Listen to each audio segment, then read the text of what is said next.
Hi hello guys, welcome back to Aadya colourful. ನಾನು Suma. Friends, ಇವತ್ತಿನ ವಿಡಿಯೋದಲ್ಲಿ ಒಂದು ರೆಸಿಪಿನ ನಿಮ್ಮ ಜೊತೆ ಶೇರ್ ಮಾಡ್ತಾ ಇದ್ದೀನಿ.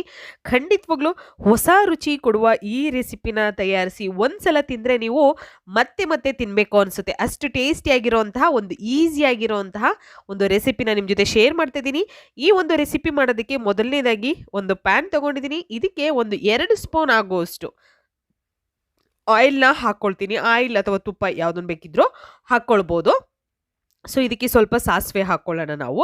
ಸೊ ಫ್ರೆಂಡ್ಸ್, ನೀವು ಯಾರಾದರೂ ಫಸ್ಟ್ ಟೈಮ್ ನನ್ನ ಚಾನಲ್ಗೆ ವಿಸಿಟ್ ಮಾಡಿದರೆ ಪ್ಲೀಸ್ ಚಾನಲ್ನ ಸಬ್ಸ್ಕ್ರೈಬ್ ಮಾಡ್ಕೊಳ್ಳಿ, ಹಾಗೆ ಲೈಕ್ ಮಾಡಿ ಮತ್ತು ಹೆಚ್ಚೆಚ್ಚು ಶೇರ್ ಮಾಡಿ ಫ್ರೆಂಡ್ಸ್. ಓಕೆ, ಈಗ ನೋಡಿ ಸ್ವಲ್ಪ ನಾನು ಸಾಸಿವೆ ಕೂಡ ಹಾಕ್ಕೊಂಡಿದ್ದೀನಿ. ನಂತರ ಒಂದು ಅರ್ಧ ಸ್ಪೂನ್ ಆಗೋಷ್ಟು ಜೀರಿಗೆ ಹಾಕ್ಕೊಳ್ಳೋಣ. ಇದಕ್ಕೆ ಸಾಸಿವೆ ಸಿಡಿದ ನಂತರನೇ ನಾವು ಜೀರಿಗೆನ ಹಾಕ್ಕೊಳ್ಬೇಕಾಗುತ್ತೆ. ಸೊ ಜೀರಿಗೆನ ಹಾಕಿದ ನಂತರ ನಾನು ಸುಮಾರು 1 ಕಪ್ ಆಗುವಷ್ಟು ಈರುಳ್ಳಿನ ಹಾಕ್ಕೊಳ್ತಾ ಇದ್ದೀನಿ. ಹಸಿರು ಮೆಣಸಿನ್ಕಾಯಿನ, ಒಂದು ಹಸಿರು ಮೆಣಸಿನ್ಕಾಯಿನ ತೊಗೊಂಡಿದ್ದೀನಿ, ಸಣ್ಣದಾಗಿ ಕಟ್ ಮಾಡಿರೋ ಅಂತಹದ್ದು. ಹಾಗೆ 1 ಕಪ್ ಆಗುವಷ್ಟು ಈರುಳ್ಳಿ, ಅಂದರೆ ಮೀಡಿಯಮ್ ಸೈಜಲ್ಲಿರುವಂಥ ಒಂದು ಈರುಳ್ಳಿ ಸಾಕಾಗುತ್ತೆ. ಸಣ್ಣದಾಗಿ ಕಟ್ ಮಾಡಿ ಹಾಕ್ಕೊಳ್ಬೇಕಾಗುತ್ತೆ ಫ್ರೆಂಡ್ಸ್. ಇದನ್ನು ನಾವು ಫ್ರೈ ಮಾಡ್ಕೊಳ್ಳೋಣ. ಸ್ವಲ್ಪ ಈ ರೀತಿಯಾಗಿ ನಾನು ಫ್ರೈ ಮಾಡ್ಕೊಳ್ತಾ ಇದ್ದೀನಿ. ತುಂಬಾ ಟೇಸ್ಟಿಯಾಗಿ ಆಗುವಂತಹ ಒಂದು ರೆಸಿಪಿ. ಖಂಡಿತ ಒಂದೇ ಥರದ್ದು ಬ್ರೇಕ್ಫಾಸ್ಟ್ ಅಥವಾ ಸ್ನ್ಯಾಕ್ಸನ್ನು ತಿಂದು ಬೇಜಾರಾಗಿದ್ದರೆ ಈ ಒಂದು ರೆಸಿಪಿನ ಒಂದ್ಸಲ ತಯಾರಿಸಿ ತಿನ್ನಿ. ಆವಾಗ ನಿಮಗೆ ಅದರ ಟೇಸ್ಟ್ ಗೊತ್ತಾಗುತ್ತೆ. ತುಂಬಾ ಈಸಿಯಾಗಿ ಮಾಡ್ಬೋದು, ಹಾಗೆ ಟೇಸ್ಟು ಕೂಡ ಒಂದು ಹೊಸ ರುಚಿಯನ್ನು ಕೊಡುತ್ತೆ. ಸೊ ಈಗ ಇದಕ್ಕೆ ನಾನು ಕ್ಯಾರೆಟನ್ನು ಹಾಕ್ಕೊಳ್ತಾ ಇದ್ದೀನಿ. 1 ಕ್ಯಾರೆಟ್ನ ತುರಿದು ಈ ಥರ ನಾನು ಹಾಕ್ಕೊಂಡಿದ್ದೀನಿ. ಸುಮಾರು 1 ಕಪ್ ಆಗೋಷ್ಟು ಆಗುತ್ತೆ ಇದು. ಸೊ ಇದನ್ನು ಕೂಡ ಈರುಳ್ಳಿ ಜೊತೆ ಹಾಕಿ ನಾವು ಫ್ರೈ ಮಾಡ್ಕೊಳ್ಳೋಣ. ಈ ರೀತಿಯಾಗಿ ನಾನು ಫ್ರೈ ಮಾಡ್ಕೊಳ್ತೀನಿ. ಇವೆಲ್ಲ ತುರಿದಿರೋದ್ರಿಂದ ಜಾಸ್ತಿ ಟೈಮ್ ತೊಗೊಳೋದಿಲ್ಲ ಬೇಯೋದಕ್ಕೆ, ತುಂಬಾ ಬೇಗನೆ ಬೇಯುತ್ತೆ. ಸೊ ನೀವು ಸಣ್ಣದಾಗಿ ಕಟ್ ಮಾಡಿ ಕೂಡ ಹಾಕ್ಕೊಳ್ಬೋದು ಬೇಕು ಅಂತಂದರೆ. ತುರಿದು ಹಾಕೋದಾದರೆ ಹೀಗೆ ತುರಿದು ಹಾಕಿದ್ರೂ ಕೂಡ ಒಂದು ಒಳ್ಳೆ ಟೇಸ್ಟನ್ನು ಕೊಡುತ್ತೆ. ಹಾಗೆ ಒಂದು ಆಲೂಗೆಡ್ಡೆ, ಅಂದರೆ 1 ಕಪ್ ಆಗೋಷ್ಟು ಆಲೂಗೆಡ್ಡೆನ ತುರಿದು ಅದನ್ನು ಒಂದು 2 ಸಲ ನೀರಲ್ಲಿ ಚೆನ್ನಾಗಿ ವಾಶ್ ಮಾಡಿ ನಂತರ ಹಾಕ್ಕೊಳ್ತಾ ಇದ್ದೀನಿ ನಾನು. ಅದನ್ನು ಕೂಡ ನಾವು ಹೀಗೆ ಮಿಕ್ಸ್ ಮಾಡಿಕೊಂಡು ಚೆನ್ನಾಗಿ ಫ್ರೈ ಮಾಡ್ಕೊಳ್ಳೋಣ. ಸೊ ಇದಕ್ಕೆ ಜಾಸ್ತಿ ಆಯಿಲ್ ಬೇಕಾಗೋದಿಲ್ಲ. ಆಯಿಲ್ ಲೆಸ್ ಒಂದು ಬ್ರೇಕ್ಫಾಸ್ಟ್ ಅಥವಾ ಸ್ನ್ಯಾಕ್ಸ್ ಅಂತ ಹೇಳ್ಬೋದು ಇದನ್ನು. ಈಗ ಮಿಕ್ಸ್ ಮಾಡಿಕೊಂಡು ಇದಕ್ಕೆ ಈಗ ಆಲೂಗೆಡ್ಡೆ ಬೆಂದಿಲ್ಲ ಅನ್ನೋದಾದರೆ ನೀವು 1 ಟೇಬಲ್ ಸ್ಪೂನ್ ಆಗುವಷ್ಟು ನೀರನ್ನು ಹಾಕ್ಕೊಂಡ್ರೆ ಸಾಕಾಗುತ್ತೆ. ಯಾಕೆಂದರೆ ನಾವು ತುರಿದಿರೋದ್ರಿಂದ ಆಲೂಗೆಡ್ಡೆ ತುಂಬಾ ಬೇಗ ಬೇಯುತ್ತೆ, ಯಾವುದೇ ರೀತಿ ಸಮಸ್ಯೆನೇ ಆಗೋದಿಲ್ಲ.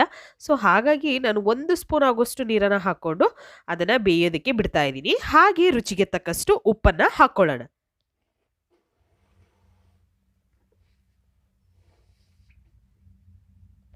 ಈ ರೀತಿ ನಾನು ಉಪ್ಪನ್ನು ಹಾಕಿದ ನಂತರ ಸ್ವಲ್ಪ ಪೆಪ್ಪರ್ ಪೌಡರ್ನ ಹಾಕ್ಕೊಳ್ತಾ ಇದ್ದೀನಿ. ಇಲ್ಲಿ ಕಾಳು ಮೆಣಸಿನ ಪುಡಿ ಅಂತ ಹೇಳ್ತೀವಲ್ಲ, ಅದನ್ನು 1/4 ಟೀ ಸ್ಪೂನ್ ಆಗುವಷ್ಟು ಹಾಕ್ಕೊಂಡಿದ್ದೀನಿ. ಹಾಗೆ ಸ್ವಲ್ಪ ಒಂದು ಪಿಂಚಷ್ಟು ಗರಂ ಮಸಾಲನ ಹಾಕ್ಕೊಳ್ತಾ ಇದ್ದೀನಿ. ಸೊ ಗರಂ ಮಸಾಲ ಹಾಕಿದರೆ ಒಂದು ಒಳ್ಳೆ ಟೇಸ್ಟನ್ನು ಕೊಡುತ್ತೆ. ಸೊ ಹಾಗಾಗಿ ಹಾಕ್ಕೊಳ್ತಾ ಇದ್ದೀನಿ. ಬೇಕು ಅಂದರೆ ನೀವು ಹಾಕ್ಕೊಳ್ಬೋದು, ಇಲ್ಲಾಂದರೆ ಸ್ಕಿಪ್ ಮಾಡ್ಬೋದು. ನಂತರ ಕಸೂರಿ ಮೇಥಿನ ತೊಗೊಳ್ತಾ ಇದ್ದೀನಿ. ಕಸೂರಿ ಮೇಥಿನ ಸ್ವಲ್ಪ ಹಾಕ್ಕೊಂಡಿದ್ದೀನಿ ನಾನು. ಒಂದು ಅರ್ಧ ಸ್ಪೂನ್ ಆಗೋಷ್ಟು ಕಸೂರಿ ಮೆಥಿನ ಹಾಕಿ ಚೆನ್ನಾಗಿ ಮಿಕ್ಸ್ ಮಾಡ್ಕೊಳ್ಳೋಣ. ಇವಾಗ ಈ ರೀತಿಯಾಗಿ ನಾನು ಮಿಕ್ಸ್ ಮಾಡ್ಕೊಳ್ತಾ ಇದ್ದೀನಿ. ಹಾಗೆ ಇದಕ್ಕೆ ಖಾರಕ್ಕೆ ನಾನು ರೆಡ್ ಚಿಲ್ಲಿ ಪೌಡರ್ನ ಹಾಕ್ಕೊಳ್ತಾ ಇದ್ದೀನಿ. ನೀವು ಹಸಿರು ಮೆಣಸಿನ್ಕಾಯಿನೇ ಜಾಸ್ತಿ ಹಾಕ್ಕೊಳ್ಳೋದಾದರೆ ಖಾರಕ್ಕೆ ಖಾರದ ಪುಡಿ ಏನೂ ಬೇಕಾಗೋದಿಲ್ಲ. ಅಕಸ್ಮಾತ್ ಮಕ್ಕಳಿಗೆ ಕೊಡೋದಾದರೆ ಹಸಿರು ಮೆಣಸಿನ್ಕಾಯಿನ ಸ್ಕಿಪ್ ಮಾಡಿ ನೀವು ಖಾರದ ಪುಡಿನೇ ಹಾಕ್ಕೊಳ್ಬೋದು ಬರೀ. ನಂತರ ಮತ್ತೆ ಕೊತ್ತಂಬರಿ ಸೊಪ್ಪನ್ನು ಹಾಕ್ಕೊಳ್ತಾ ಇದ್ದೀನಿ. ಒಂದು 2 ಸ್ಪೂನ್ ಆಗುವಷ್ಟು ಕೊತ್ತಂಬರಿ ಸೊಪ್ಪು. ಇಷ್ಟನ್ನು ಮಿಕ್ಸ್ ಮಾಡ್ಕೊಳ್ಳೋಣ.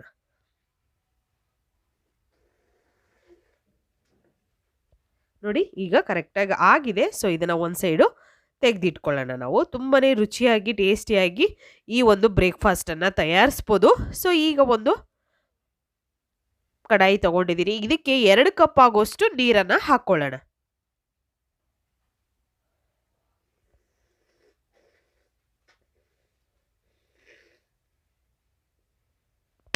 ನೋಡಿ, ನೀರನ್ನು ಹಾಕಿದ ನಂತರ ಇದನ್ನು ಸ್ವಲ್ಪ ನಾವು 1 ಸ್ಪೂನ್ ಆಗುವಷ್ಟು ಆಯಿಲ್ನ ಹಾಕ್ಕೊಳ್ಬೇಕಾಗುತ್ತೆ. ಸೊ 1 ಸ್ಪೂನ್ ಅಡುಗೆ ಎಣ್ಣೆನ ಹಾಕ್ಕೊಳ್ತಾ ಇದ್ದೀನಿ ಇಲ್ಲಿ.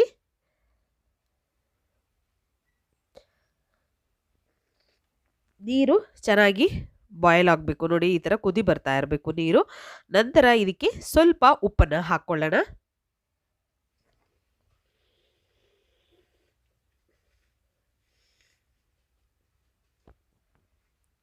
ಇದಕ್ಕೆ ಉಪ್ಪನ್ನು ಹಾಕ್ಕೊಳ್ತಾ ಇದ್ದೀನಿ. ಸ್ವಲ್ಪ ಉಪ್ಪನ್ನು ಹಾಕಿ ಒಂದ್ಸಲ ಮಿಕ್ಸ್ ಮಾಡ್ಕೊಳ್ಳೋಣ ನೀಟಾಗಿ.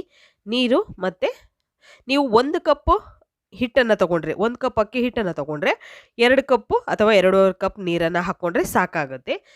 ನೀವು ಜಾಸ್ತಿ ಕ್ವಾಂಟಿಟಿಲಿ ಮಾಡ್ತೀವಿ ಅನ್ನೋದಾದರೆ ಇನ್ನೂ ಸ್ವಲ್ಪ ನೀರನ್ನು ಹಾಕ್ಕೊಂಡು ಹಿಟ್ಟನ್ನು ಜಾಸ್ತಿ ತೊಗೊಳ್ಬೇಕಾಗುತ್ತೆ. ನೋಡಿ, ಈಗ ಅಕ್ಕಿ ಹಿಟ್ಟು ನಾವು ರೊಟ್ಟಿ ಮಾಡೋದಕ್ಕೆ ಉಪಯೋಗಿಸ್ತೀವಲ್ಲ, ಅದೇ ಅಕ್ಕಿ ಹಿಟ್ಟನ್ನು ನಾನು ಉಪಯೋಗಿಸ್ತಾ ಇರೋದು. ಅಕ್ಕಿ ಹಿಟ್ಟನ್ನು ಹಾಕಿ ಚೆನ್ನಾಗಿ ಮಿಕ್ಸ್ ಮಾಡ್ಕೊಳ್ಳೋಣ. ಅಕ್ಕಿ ಹಿಟ್ಟನ್ನು ಮನೆಯಲ್ಲೇ ತಯಾರಿಸ್ಕೋಬೋದು. ಅಕ್ಕಿನ ತೊಳೆದು ಫ್ಯಾನ್ ಅಥವಾ ಬಿಸಿಲಿಗೆ ಒಣ ಹಾಕಿದ್ರೆ ಚೆನ್ನಾಗಿ ಡ್ರೈ ಆದಮೇಲೆ ನಂತರ ನಾವು ಅದನ್ನು ಒಂದು ಜಾರ್ಗೆ ಹಾಕಿ ಪೌಡರ್ ಮಾಡಿಕೊಂಡ್ರೆ ಅಕ್ಕಿ ಹಿಟ್ಟು ಮನೆಯಲ್ಲಿಯೇ ರೆಡಿ ಆಗುತ್ತೆ ಫ್ರೆಂಡ್ಸ್. ಓಕೆ, ಸೊ ನಿಮಗೆ ಬೇಕು ಅಂದರೆ ಪೌಡರ್ ಕೂಡ ಅಂಗಡಿಗಳಲ್ಲಿ ಸಿಗುತ್ತೆ ಅಕ್ಕಿ ಹಿಟ್ಟನ್ನು. ಸೊ ಅಲ್ಲಿ ಕೂಡ ತರ್ಬೋದು, ಅಥವಾ ಮನೆಯಲ್ಲೇ ಮಾಡ್ಕೋತೀವಿ ಅಂದರೆ ಈ ರೀತಿಯಾಗಿ ಮಾಡ್ಕೊಳ್ಳಿ.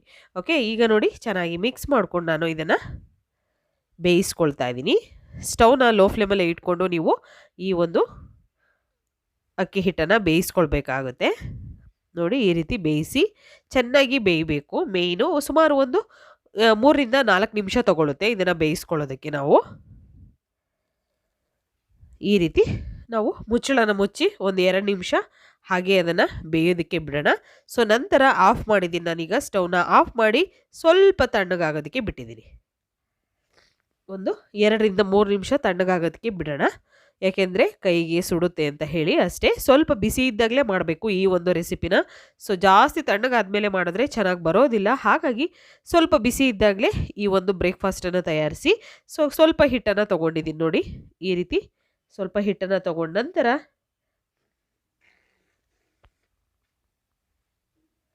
ಈ ರೀತಿ ನಾವು ಉಂಡೆಗಳನ್ನು ಮಾಡ್ಕೋಬೇಕು. ಸೊ ಮಾಡಿದ ನಂತರ ನೋಡಿ ಈ ರೀತಿ ಮಾಡ್ಕೊಳ್ಳಿ. ಹೀಗೆ ಮಾಡಿದ ನಂತರ ನಾವು ಈಗ ಸ್ಟಫಿಂಗ್ ಮಾಡ್ಕೋಬೇಕು ಇದನ್ನು. ಸೊ ನೋಡಿ, ನಾವು ಅವಾಗಲೇ ಮಾಡಿರುವಂತಹ ವೆಜಿಟೇಬಲ್ಸ್ನ ಒಂದು ಮಿಶ್ರಣ ಇದೆಯಲ್ಲ, ಅದನ್ನು ಈ ರೀತಿ ಅದರೊಳಗೆ ಹಾಕಿ ನಾವು ಇದನ್ನು ಕ್ಲೋಸ್ ಮಾಡಿಕೊಳ್ಳೋಣ. ನೋಡಿ, ಈಗ ನಾನು ಇದನ್ನು ಕ್ಲೋಸ್ ಮಾಡ್ಕೊಳ್ತೀನಿ ಈ ರೀತಿಯಾಗಿ.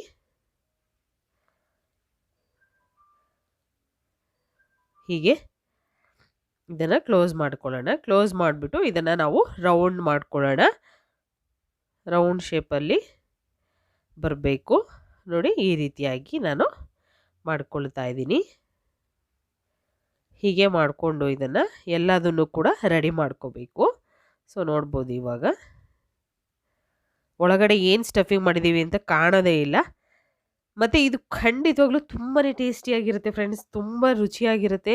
ನೀವು ಇದನ್ನು ಬೆಳಿಗ್ಗೆ ಬ್ರೇಕ್ಫಾಸ್ಟಿಗೆ ಕೂಡ ಮಾಡ್ಕೋಬೋದು, ಅಥವಾ ಈವ್ನಿಂಗ್ ಸ್ನ್ಯಾಕ್ಸಿಗೆ ಕೂಡ ಮಾಡ್ಕೋಬೋದು. ಸೊ ನೋಡಿ, ಈಗ ಇನ್ನೊಂದನ್ನು ಮಾಡಿ ನಾನು ತೋರಿಸ್ತೀನಿ. ಸೊ ಈ ರೀತಿ ರೌಂಡಾಗಿ ಮಾಡಿಕೊಂಡು ಫಸ್ಟು ನೋಡಿ, ಈ ರೀತಿ ಮಧ್ಯದಲ್ಲಿ ಸ್ವಲ್ಪ ಹೀಗೆ ಮಾಡ್ಕೊಂಡು ನಂತರ ನಾವು ಸ್ಟಫಿಂಗ್ ಮಾಡ್ಕೊಳ್ಳೋಣ. ಹೂರಣನ ಹಾಕ್ತೀವಲ್ಲ ನಾವು ಒಬ್ಬಟ್ಟು ಮಾಡಬೇಕಾದ್ರೆ, ಆ ರೀತಿಯಾಗಿ ನಾವು ಹಾಕ್ಕೊಳ್ಬೇಕಾಗುತ್ತೆ. ಸೊ ಹೀಗೆ ಮಾಡಿ ಅದನ್ನು ಕ್ಲೋಸ್ ಮಾಡ್ಕೋಬೇಕು. ಈ ರೀತಿ ಕ್ಲೋಸ್ ಮಾಡಿಕೊಂಡ್ರೆ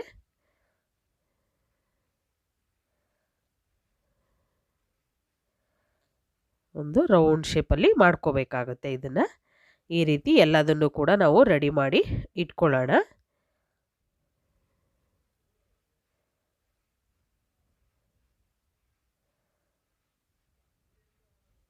ಹೀಗೆ ನೋಡಿ, ಈ ರೀತಿಯಾಗಿ ಆಗಿರೋಂತಹ ಎಲ್ಲ ಉಂಡೆಗಳನ್ನು ಒಂದು ಸೈಡ್ ತೆಗೆದಿಟ್ಕೊಳ್ಳೋಣ. ಇವಾಗ ನೋಡಿ, ನಾವು ಇದನ್ನು ಸ್ಟೀಮಲ್ಲಿ ಬೇಯಿಸಬೇಕಾಗುತ್ತೆ. ಸೊ ಹಾಗಾಗಿ ಸ್ವಲ್ಪ ಒಂದು ತಟ್ಟೆಗೆ ನಾನು ಎಣ್ಣೆನ ಸ್ವಲ್ಪ ಗ್ರೀಸ್ ಮಾಡಿದ್ದೀನಿ. ನಂತರ ಇವಾಗ ಈ ಉಂಡೆಗಳನ್ನು ಸುತ್ತಲೂ ಈಗ ಜೋಡಿಸ್ಕೊಳ್ಳೋಣ. ಫಸ್ಟು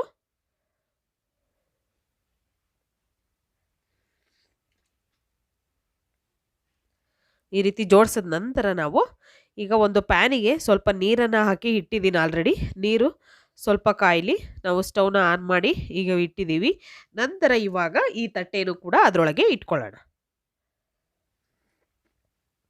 ಇಟ್ಟು ನಾವು ಇದರ ಮೇಲೆ ಒಂದು ಮುಚ್ಚಳನ ಮುಚ್ಚಿ ಸುಮಾರು ಒಂದು 5 ನಿಮಿಷಗಳ ಕಾಲ ನಾವು ಚೆನ್ನಾಗಿ ಇದನ್ನು ಸ್ಟೀಮಲ್ಲಿ ಬೇಯಿಸ್ಕೋಬೇಕು. ನಂತರ ನಾವು ಸ್ಟೀಮಲ್ಲಿ ಬೆಂದ ನಂತರ ಅದನ್ನು ತೆಗೆದಿಟ್ಕೊಳ್ಳೋಣ. ಸೊ ಇಲ್ಲಿ ಒಂದು ಪ್ಯಾನ್ ತೊಗೊಂಡಿದ್ದೀನಿ. ಪ್ಯಾನ್ ತೊಗೊಂಡ ನಂತರ ಸ್ಟೀಮಲ್ಲಿ ಬೇಯಿಸಿರೋಂತಹ ಉಂಡೆಗಳನ್ನು ನಾನು ಈ ಪ್ಯಾನಿಗೆ 1 ಟೇಬಲ್ ಸ್ಪೂನ್ ಆಗೋಷ್ಟು ಆಯಿಲ್ ಹಾಕಿದ್ದೀನಿ. ನಂತರ ಉಂಡೆಗಳನ್ನು ಇದರಲ್ಲಿ ಜೋಡಿಸ್ಕೊಳ್ತಾ ಇದ್ದೀನಿ. ನೋಡಿ ಉಂಡೆನ ಜೋಡಿಸ್ಕೊಳ್ಳೋಣ. ಸುತ್ತಲೂ ಕೂಡ ನಾವು ಸ್ಟವ್ನ ಲೋ ಫ್ಲೇಮಲ್ಲಿ ಇಟ್ಕೊಂಡೆ ಈ ಒಂದು ರೆಸಿಪಿನ ಬೇಯಿಸ್ಕೋಬೇಕು. ಹೈ ಫ್ಲೇಮ್ ಮಾಡಿದ್ರೆ ತುಂಬಾ ಕಲರ್ ಎಲ್ಲ ಚೇಂಜ್ ಆಗಿಬಿಡುತ್ತೆ, ಅಷ್ಟು ಚೆನ್ನಾಗಿ ಬರೋದಿಲ್ಲ. ಸೊ ಹಾಗಾಗಿ ನಾವು ಲೋ ಫ್ಲೇಮ್ ಇಟ್ಕೊಂಡು ಇದನ್ನು ಚೆನ್ನಾಗಿ ಬೇಯಿಸ್ಕೋಬೇಕು ಮೇಯ್ನು. ಸೊ ನೋಡ್ಬೋದು ನೀವು.